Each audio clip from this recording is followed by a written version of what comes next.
یہ صدائے حریت جموں کشمیر ہے۔ پیش خدمت ہے خصوصی اپ ڈیٹ۔ کل جماعتی حریت کانفرنس نے 24 جنوری کو بھارت کے نام نہاد یوم جمہوریہ کو حسب روایت یوم سیاہ کے طور پر منانے کی اپیل کرتے ہوئے کہا ہے کہ اس روز کشمیری عوام پورے مقبوضہ علاقے میں مکمل ہڑتال اور سول کرفیو نافذ کر کے بھارت اور عالمی برادری کو ایک مرتبہ پھر یہ باور کرائیں گے کہ وہ اپنے پیدائشی حق خود ارادت کے حصول تک اپنی جدوجہد جاری رکھیں گے۔ حریت ترجمان نے بھارت کے نام نہاد جمہوری دعوے کو مسترد کرتے ہوئے کہا کہ بھارت ایک فسطائی ملک ہے جو مقبوضہ جموں کشمیر کی سرزمین پر اپنے ناجائز اور جبری تسلط کو طول دینے کے لیے کشمیریوں کے تمام انسانی، آئینی اور جمہوری حقوق کو پامال اور ان پر بدترین ظلم و تشدد، قتل و غارت گری اور جنگی جرائم میں ملوث ہے۔ ترجمان نے کہا کہ بھارت نے خاص طور پر 5 اگست 2019 کے یک طرفہ اور غیر قانونی اقدامات کے بعد سے جموں کشمیر کی پوری آبادی کو 10 لاکھ سے زائد قابض افواج کے حصار میں یرغمال بنا رکھا ہے اور جعلی مقابلوں میں معصوم نوجوانوں کو شہید، بلا جواز طور پر حریت رہنماؤں، کارکنوں اور عام شہریوں کو جھوٹے اور بے بنیاد الزامات کے تحت گرفتار کیا جا رہا ہے، جبکہ اخبارات اور دیگر میڈیا پر سخت قدغن عائد ہے۔ کشمیر ٹریڈ الائنس نے فوری طور پر مقبوضہ علاقے میں تیز رفتار 4G انٹرنیٹ سروس کی بحالی کا مطالبہ کرتے ہوئے کہا ہے کہ تیز رفتار انٹرنیٹ کی عدم دستیابی کی وجہ سے طلباء کی تعلیم کا حرج ہو رہا ہے، جبکہ تاجروں اور میڈیا سمیت دیگر شعبوں کا کروڑوں روپے کا نقصان ہو چکا ہے۔ پیپلز ایسوسی ایشن کے چیئرمین عاقب وانی نے امریکہ کے نو منتخب صدر جو بائیڈن کے نام ایک خط میں لکھا ہے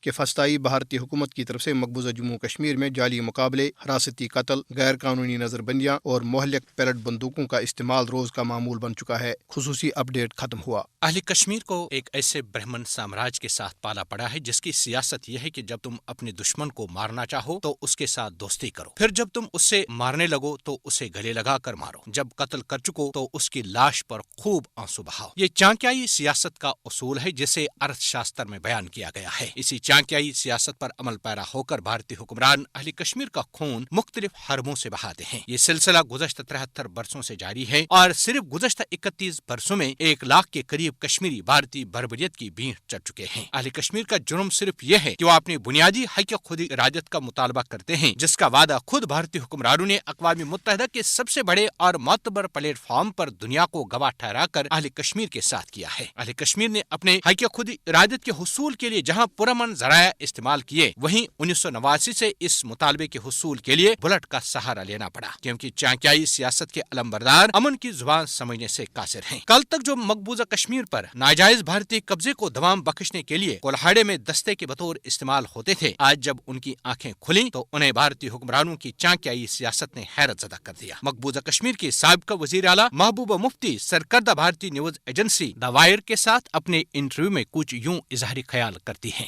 بالا کوٹ میں کیا ہوا کسی کو کچھ معلوم نہیں ہے۔ میں سمجھتی ہوں ایک ڈرامہ تھا جو آپ کو ارنب گوسوامی کی جو واٹس ایپ چیٹ سے پتا چلتا ہے حملہ کیا گیا، تو یہ صرف الیکشن جیتنے کے لیے کیا گیا ہے۔